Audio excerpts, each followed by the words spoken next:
imagine you're on a camping trip. I think you and I might have mentioned this to you via text or when I was responding to your invitation, which, by the way, thank you. Like, say you pack for a camping trip and then you forget something. Mm-hmm. And you're like, you're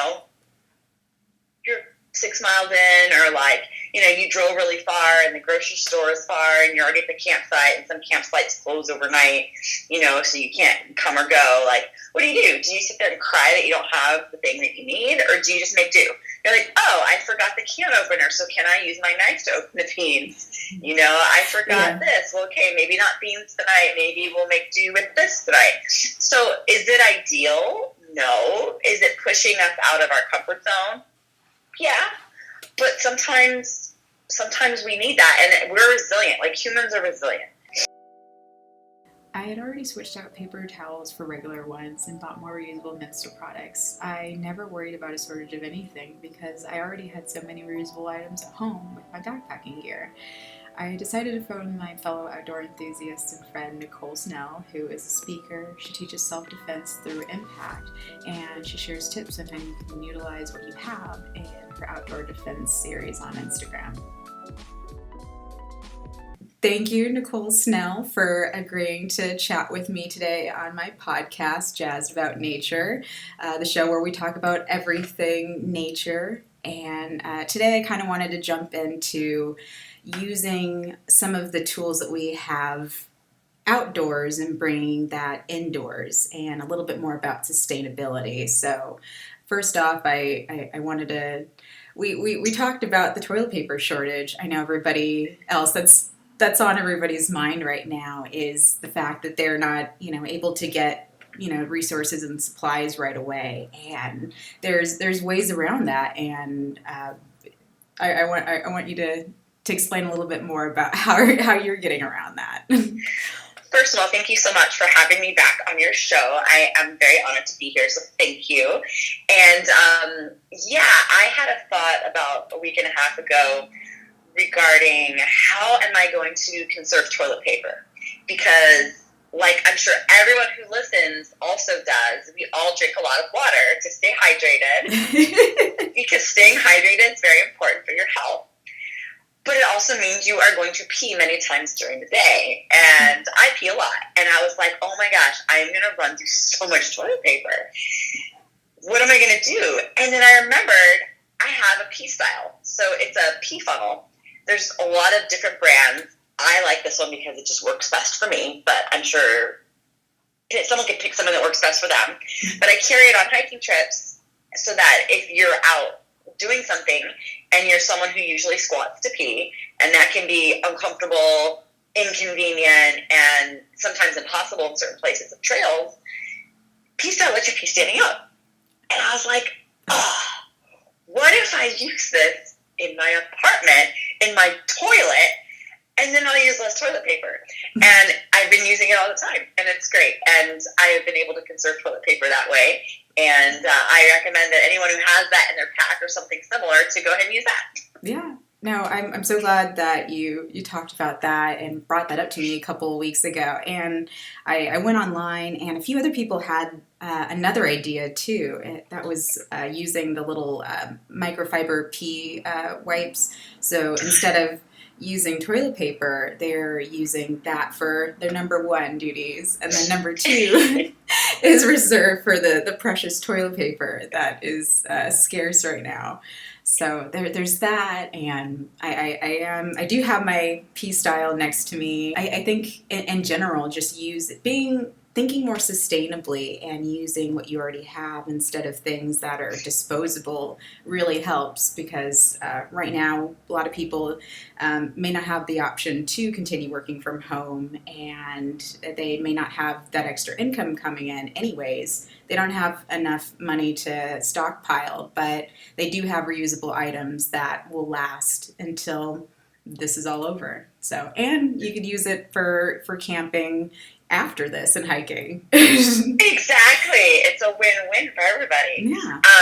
I'm on board with the microfiber pea cloth and anything as well too. Like, preserve your toilet paper for twosies and use less than you think that you need. Like back in the day when, you could go to the store and buy toilet paper, which that should still exist, but people are scared and they're hoarding things and taking more than what they need, which makes people, when they go and they see empty shelves, it makes them think that there's scarcity when there really isn't scarcity. The supply chains aren't broken.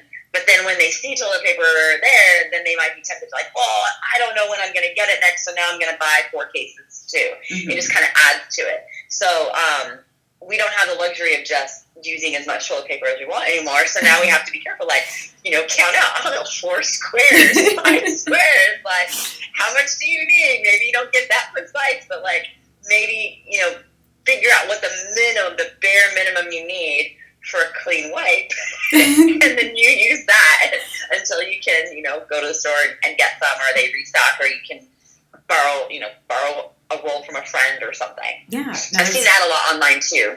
Yeah, no, that's good. That's great that you brought that up, the scheduling out your toilet paper. Somebody, this is actually pretty helpful. So somebody this morning on Google Chat from work, they mentioned that they read something where 1 roll of toilet paper should be used during the course of 1 week for 1 person. So if you kind of budget it out that way, a family of 5, could still like go through a pack, and only have to return to the store once a week. They don't have to buy more than, a pack or 2 at a time anyways. So it should work out if you think of it that way, put things aside and use what you already have. And some of the other tools that we have camping right now is some of our reusable utensils. Instead of going out and buying paper plates, which are bad for the environment anyways, we're just using things like that, or reusable Ziploc bags that I used on the hiking trail. I'm using here, so I don't have to go to the store and stock up. There was another thing. I don't know if if you do use reusable menstrual products. So I use a menstrual cup. I have been using a menstrual cup for about 4 years, and it literally has changed my life. And I highly recommend it to everyone. I'm that person who will, if someone's talking about like, oh, hey, you have a tampon, I'm like, have you ever considered using a menstrual cup? And no, I don't work for any menstrual cup companies, but like it had such a positive impact on me that I just want to share my experience and talk about it, because first of all, they're reusable, so you're not going to the store multiple times and buying things and throwing things away, which we wrap things in toilet paper when we throw them away, and now there's a toilet paper shortage, so it's like, all right, thank goodness we're all in our homes, in public. But there's that aspect of it, and then there is the aspect of people are on budgets now, and jobs have been affected, incomes have been affected, and to have to keep going to the store and buying, how many different types of product do we usually use when we're on our periods? Liners and 4 different sizes of tampons and pads and like whatever. Like sometimes it can be a lot of things. With a menstrual cup, you just need 1 thing. And maybe some liners. Like I'll still use a liner from time to time, just in case. And they're great because they're good for the environment. They're scientifically proven to be better for us, for our bodies, because they're made of silicone. They're not associated with toxic shock syndrome or things like that. And they're reusable and they're safer. And there's a learning curve. Okay, I'm not going to lie. Yes, there is a learning curve to using them. But once you can get through that, it is really a wonderful thing. I also have reusable liners. About 3 or 4 years ago, I was trying to go really sustainable, and they are made of cotton and microfiber, and they have little snaps, little wing snaps, and you use them just like you would use a disposable product, and then you stick it in the wash, and then you have another one, and then you just reuse it. So it's great for this time for this, because there's no water shortage yet, thankfully. Yeah. Hopefully there won't be one. So you can hand wash things in your sink.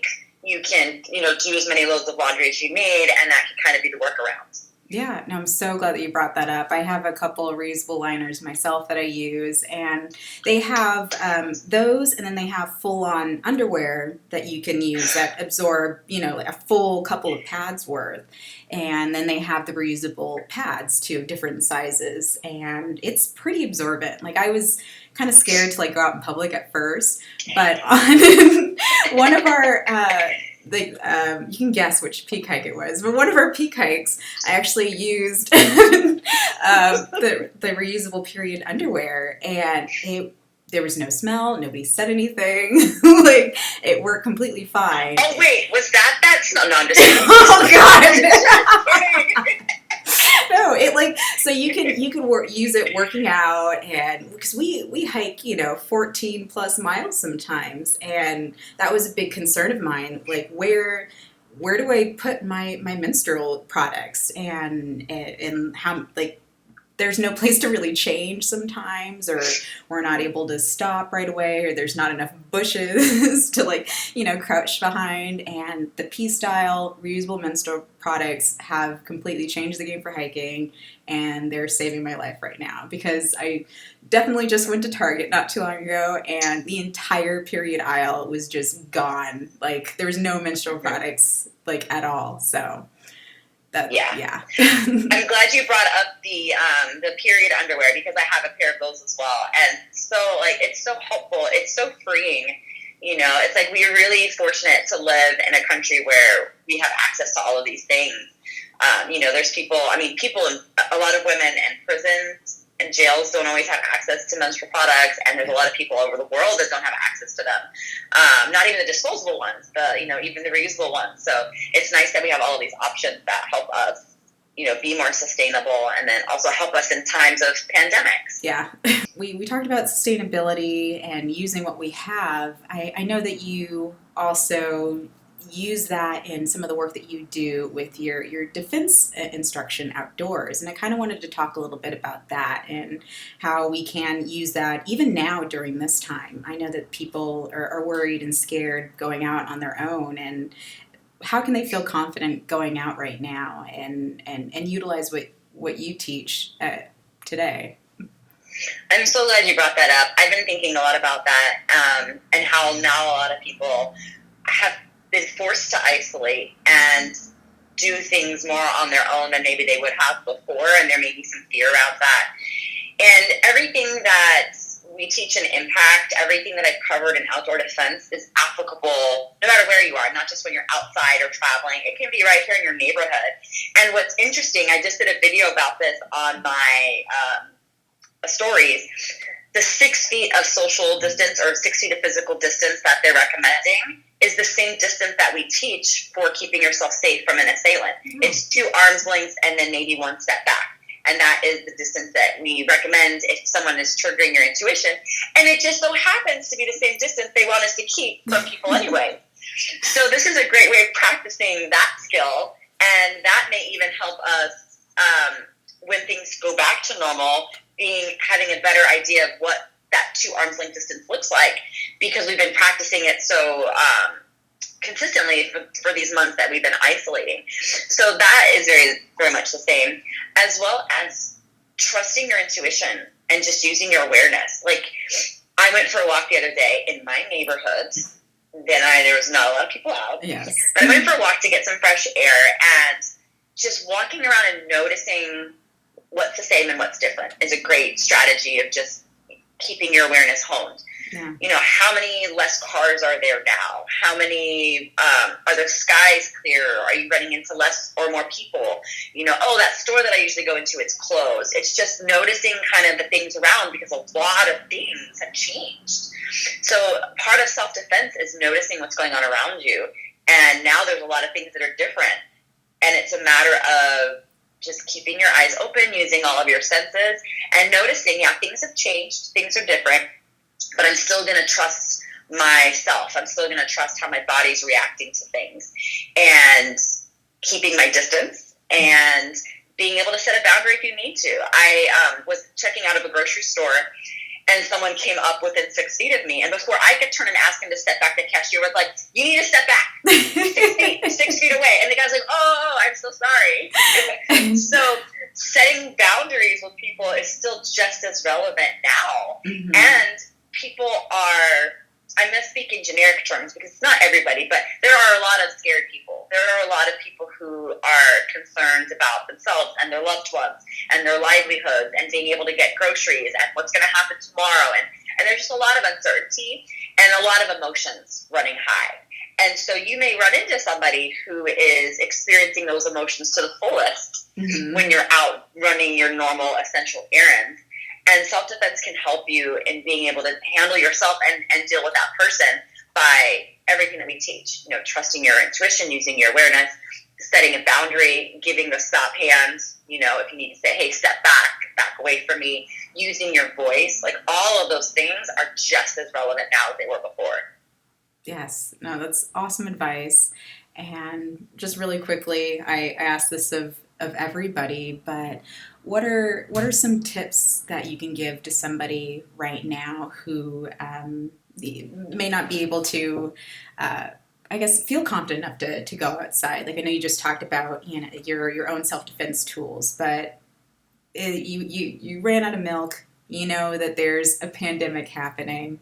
How can you help encourage people to feel okay, you know, in an anxious world?